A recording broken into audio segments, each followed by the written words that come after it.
Kasama ang ilan sa mga malalaking pangalan sa beauty and fashion industry sa nagdaang Emmy Gala Awards sa Dubai. At kabilang nga sa mga binigyang pagkilala ang ating Miss Universe 2015 na si Pia Wurtzbach.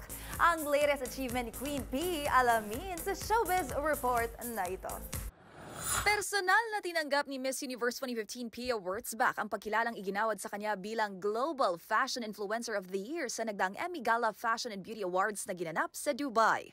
Isang custom-made gown na gawa ng Filipino fashion designer na si Michael Cinco ang inirampa ng dating beauty queen sa gabing iyon. Sa kanya namang acceptance speech, nagpaalala ito na sa kabila ng tinatamasang karangyaan na hatid ng kinabibilangang industriya, huwag anyang kalimutan ang pagkakaroon ng purpose. And even though it's amazing to be glammed up, to be in the industry of beauty and fashion, but what I want to remind other people and people that look up to me is that to put purpose in the things that you do.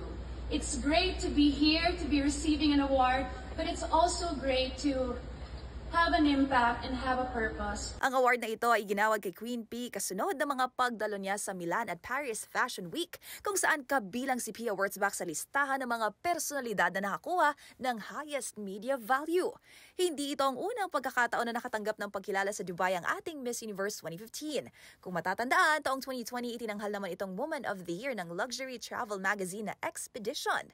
Ilan sa mga naunang Pinoy na recipient ng Emmy Gala Trophy ay ang mga fashion designer na sina Michael Cinco at Fern Amato noong 2021.